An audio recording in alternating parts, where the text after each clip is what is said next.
Item ಯಾವುದೇ ಇರಲಿ try ಮಾಡಿ ಆಚಿ ಚಿಕನ್ ಮಸಾಲಾ. ಆಚಿ ಚಿಕನ್ ಮಸಾಲಾ ಹೇಳಿ. ಪೆಟ್ರೋಲ್ ಪ್ರೀಮಿಯಂ ಪೆಟ್ರೋಲ್ ರೇಟ್ ಜಾಸ್ತಿ ಮಾಡಿದಾರೆ, ಸಾಮಾನ್ಯ ಪೆಟ್ರೋಲ್ ರೇಟ್ ಜಾಸ್ತಿ ಆಗೋ ಚಾನ್ಸ್ ಇದೆ, ಏನ್ ಹೇಳ್ತೀವಿ? ಹೌದ್ರಿ, ಈಗ ದೊಡ್ಡವರು ಸೇರಿ ಅವ್ರು ಬಡದಾಟದೊಳಗೆ ಈಗ ಆಮ್ ಆದ್ಮಿಗಳೆಲ್ಲ ಅನುಭವಿಸ್ಬೇಕಾಗ್ತದೆ ಇದನ್ನ ಅಲ್ಲ.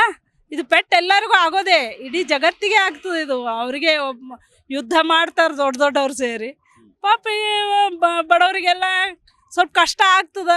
ಆದರೂ ಎಲ್ಲನೂ ಒಂದು ಸರಿ ಟೈಮ್ ಬರೋವರೆಗೂ ಸ್ವಲ್ಪ ಖರ್ಚು ಹೆಚ್ಚಾಗ್ತದೆ, ಮಾಡಬೇಕಾಗ್ತದೆ. ಇನ್ನೇನು ಮಾಡೋದು, ಅದನ್ನು ಗೌರ್ಮೆಂಟ್ ತಾವು ಇದು ಮಾಡ್ಕೊಂಡು ಮಾಡ್ಬೇಕಾರೆ. ಆದರೆ ಆಮ್ ಆದ್ಮಿ ಮೇಲೆ ಹಾಕ್ತಾರೆ. ಸ್ವಲ್ಪ ಸಂಬಳ ಯಾರು ಬೇಗ ಹೆಚ್ಚು ಮಾಡಲ್ಲ, ಪೆಟ್ರೋಲ್ ಬೇಗ ಏರ್ತದೆ. ಅದನ್ನು ಸ್ವಲ್ಪ ಅನುಭವಿಸ್ಬೇಕಾಗ್ತದೆ ಬಡವರು ಅಷ್ಟೇ, ಮತ್ತೇನದು. ತಪ್ಪೇ ಇದು, ತಪ್ಪೇ ರೀ, ಮಾಡಬಾರ್ದು. ಎದಕ್ಕೆ ಬೇಕ್ರಿ ಇವೆಲ್ಲ? ಮಾನವೀಯತೆನೇ ಇಲ್ಲ ಅಂದಮೇಲೆ ಯುದ್ಧ ಎಷ್ಟು ಆಮ್ ಆದ್ಮಿಗಳು ಹೆಂಗೆ ಸುಮ್ಮನೆ ಸತ್ತು ಹೋಗ್ತಾರೆ ಜನ ಅಂದ್ರೇನು? ಹುಳನ ಜೀವ ಅನ್ನೋದಕ್ಕೆ ಬೆಲೆ ಇಲ್ಲ, ಸುಮ್ಮನೆ ಸಾಯೋದ. ಅಲ್ಲಿ ಬಾಂಬ್ ಬೀಳ್ತದೆ, ಇಲ್ಲಿ ಜನ ಸತ್ತು ಹೋಗ್ತಾರಂದ್ರೆ ಏನ್ರಿ? ಅವಾಗಿನ ಮಹಾಭಾರತ ಯುದ್ಧಗಳೆಲ್ಲ ಒಂದು ಬಯಲಿನೊಳಗೆ ಆಗ್ತಿದ್ದು. ಈಗೇನದು ಬಿಲ್ಡಿಂಗ್ ಮೇಲೆ ಒಯ್ದು ಬಾಂಬ್ ಹಾಕಿದ್ರೆ ಸುಮ್ಮನೆ ಅಮಾಯಕರೆಲ್ಲ ಸತ್ತು ಹೋಗ್ಬೇಕಲ್ಲ. ತಮ್ಮದೇ ಏನೋ ತೀಟೆಗಳಿಗೆ ಯುದ್ಧ ಮಾಡ್ಕೊಂಡು ಆಮ್ ಆದ್ಮಿಗಳಿಗೆ ಪಾಪ ಅಮಾಯಕರನ್ನ ಮೇಲೆ ಬಾಂಬ್ ಹಾಕಿ ಸಾಯಿಸಿದ್ರೆ ಇದು ಹೆಂಗೆ ಹೇಳ್ರಿ? ಸರಿ ಅನ್ಸಲ್ಲ. ಅದ್ರ ಮೇಲೆ ಆಗೋದೆ, ಎಲ್ಲದ್ರ ಮೇಲೆ ಆಗೋದೆ. ಅದು ಪೆಟ್ರೋಲ್ ಅದ್ರೊಳಗೆ ಹೌದಿಲ್ಲ ಆಗ್ತದೆ. ಮತ್ತು ಇನ್ನೇನು ಅದು ಒಂದು ಸರಿದು ಅದು ಟೈಮ್ ಬರೋ ತನಕ ಸ್ವಲ್ಪ ಕಟ್ಟಬೇಕು ಜನ. ಯುದ್ಧ ನಡೆದಿದೆ, ಇರಾನ್ ಯುದ್ಧ ನಡೆದ್ರಿಂದ ಪೆಟ್ರೋಲ್ ಜಾಸ್ತಿ ಆಗಿದೆ. ಹೋಗೋದು ಬರೋದು ಬಹಳ ತೊಂದರೆ ಆಗುತ್ತೆ ಸಾರ್ವಜನಿಕರಿಗೆ. ಬೆಲೆ ರೇಟ್ ಜಾಸ್ತಿ ಆಗ್ತದೆ, ಗಗನಕ್ಕೆ ಇರ್ತದೆ. ಸಿಲಿಂಡರ್ ಸಿಗಲ್ಲ, ಎಲ್ಲ ತೊಂದರೆ ಆಗ್ತದೆ. ಇದು ಸರಿ ಅಂತೀರ ತಪ್ಪು ಅಂತ ಸೆಂಟ್ರಲ್ ಗೌರ್ಮೆಂಟ್ ತಗೊಂಡ್ರೆ ಡಿಸಿಷನ್? ಒಂದ್ ರೀತಿಯಲ್ಲಿ ನೋಡಿದ್ರೆ ಸರಿ ಅನಿಸ್ತದೆ, ಒಂದ್ ರೀತಿಯಲ್ಲಿ ನೋಡಿದ್ರೆ ತಪ್ಪು ಅನಿಸ್ತದೆ. ಪರಿಸ್ಥಿತಿ ಸರ್, ನಾವು ಎಲ್ಲೋ ಡ್ರೈವರು ಸರ್. ಈಗ ₹2.36 ಜಾಸ್ತಿ ಆಗಿದೆ. ನಮಗೂ ಏನೂ ಉಳಿತಾ ಇಲ್ಲ. ಇವಾಗ ತರಕಾರಿ ರೇಟ್ ಜಾಸ್ತಿ ಆಗಿದೆ, ಎಲ್ಲಾದ್ರೂ ಪ್ರತಿಯೊಂದ್ರದ್ದು ರೇಟ್ ಜಾಸ್ತಿ ಆಗಿದೆ.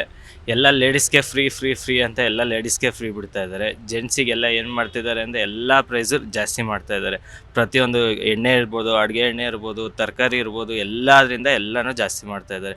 ಈಗ ಪೆಟ್ರೋಲ್ ರೇಟ್ ಜಾಸ್ತಿ ನಿನ್ನೆಯಿಂದ ಮಾಡಿದ್ದಾರೆ. ಬಟ್ ನಮಗೆ ವರ್ಕೌಟ್ ಆಗೋಲ್ಲ ಸರ್. ಎಲ್ಲೋ ಬೋರ್ಡ್ ವೆಹಿಕಲ್ಗೆ ವರ್ಕೌಟ್ ಆಗೋಲ್ಲ, ಸರಿನಾ? ಏರ್ಪೋರ್ಟ್ಗೆ ಹೋದ್ರು ಏನಿಲ್ಲ ಅಂದರೂ ಹಬ್ಬ ಅಂದರೆ ಒಂದು ₹600 ಮಿಕ್ಕತ್ತೆ. ಅದರಲ್ಲೂ ಇವು ಪೆಟ್ರೋಲ್ ರೇಟ್ ಜಾಸ್ತಿ ಮಾಡಿದರೆ ಇವಾಗ ನಮ್ಗೆ ಅದನ್ನು ಉಳಿಯೋದು ಕಷ್ಟ ಆಗುತ್ತೆ, ಜೀವನ ಮಾಡೋದು ಕಷ್ಟ ಆಗುತ್ತೆ, ಸರಿನಾ? ನೋಡಿ ಸರ್ ಏನು ಮಾಡ್ತಾರೆ ಅಂತ ತಿಳಿಸಿ ಹೇಳಿ ಸರ್ ಅಷ್ಟೇ. ಈ ಪೆಟ್ರೋಲ್ ರೇಟೆಲ್ಲ ಜಾಸ್ತಿ ಆಗಿಬಿಟ್ಟು ಜನಗಳಿಗೆ ಬರೋದೆಲ್ಲ ತೊಂದರೆ ಕೊಡ್ತಾರೆ. ಅದು ಒಂದರಿಂದ ಹಾಲು ತರಕಾರಿ ಎಲ್ಲನೂ ಜಾಸ್ತಿ ಆಗುತ್ತೆ. ಇದನ್ನು ಹೆಂಗೆ ಜೀವನ ಮಾಡೋದು? ಹೆಂಗಸ್ರು ಒಂದು ₹100 ತೊಗೊಂಡೋದ್ರೆ ಒಂದೇ ಒಂದು ಕಡ್ಡಿನೇ ಈಸ್ಕೊಂಬರೋದು. ಅದ್ರ ರೇಟ್ ಜಾಸ್ತಿಯಾಗಿ ಇದು ಹೆಂಗೆ ಸಂಸಾರ ನಡೆಸೋದು? ಗಂಡಸರು ಹೆಂಗೆ ಬದುಕೋದು? ಈ ಶುಗರ್ ಪೇಷಂಟು ಇವರೆಲ್ಲ ಪಾಪ ಎಷ್ಟೋ ಜನ ದುಡಿತವ್ರೆ ಕಷ್ಟಪಟ್ಕೊಂಡು. ಈ ಪೆಟ್ರೋಲ್ ಇಲ್ದೇ ಭಾರಿ ಬೇಜಾರಾಗ್ಬಿಟ್ಟೈತೆ. ಗೌರ್ಮೆಂಟ್ ಅದಕ್ಕೆ ಏನಾರು ಒಂದು ಮಾಡಬೇಕು. ಇರೋ ಸರ್ಕಾರನೇ ಚೆನ್ನಾಗಿ ಮಾಡ್ಕೊಂಡು ಹೋಗಿ ಎಲ್ಲದಕ್ಕೂ ಚೆನ್ನಾಗಿರುತ್ತೆ. ಇದರಲ್ಲಿ ಬೇರೆ ಒಂದೊಂದೆಲ್ಲ ಜಾಸ್ತಿ ಆಗಿರ್ತಿರೋದು. ಒಂದು ಎಣ್ಣೆ ಇವತ್ತು ಜಾಸ್ತಿ ಆಗೈತೆ. ಗೋಲ್ಡ್ ವಿನ್ನರು ಎಷ್ಟು ಐತೆ ಅಂದರೆ ಬೆಳಗ್ಗೆ ಹೋಗಿ ತೊಗೊಂಡದ್ದು ಬೇಜಾರಾಗ್ಬಿಟ್ಟು ಸುಮ್ಮನೆ ಬಂದಿದ್ದೀನಿ. ಇದು ಅಷ್ಟೊಂದು ಬೇಜಾರಾಗ್ಬಿಟ್ಟೈತೆ. ದಯವಿಟ್ಟು ಜನಗಳಿಗೆ ಸೇವೆ ಮಾಡೋ ಥರ ಏನಾರು ಒಂದು ರಾಜಕೀಯ ಮಾಡಿ. ಸುಮ್ಮನೆ ನಿಮ್ಮ ಹೊಟ್ಟೆ ತುಂಬಿಸ್ಕೊಳ್ಳೋಕ್ಕೋಸ್ಕರ ಮಾಡಬೇಡಿ, ಜನಗಳಿಗೋಸ್ಕರ ಮಾಡಿ. ದೇವರು ಎಲ್ಲರನ್ನೂ ಆಶೀರ್ವಾದ ಮಾಡೋ ಥರ ಈ ಹಬ್ಬದ ದಿನ ನಾನು ನಿಮ್ಗೆ ಹೇಳ್ತಾ ಇದ್ದೀನಿ. ಎಲ್ಲರಿಗೂ ಒಳ್ಳೇದಾಗೋ ಥರ ಬೆಲೆ ಕಮ್ಮಿ ಮಾಡಿ, ಪೆಟ್ರೋಲ್ ಬೆಲೆ ಮುಖ್ಯವಾಗಿ ಕಮ್ಮಿ ಮಾಡಿ. ನಮಸ್ಕಾರ ಇಲ್ಲಿರೋ ಆಡಳಿತ ಅವ್ರಿಗೆ.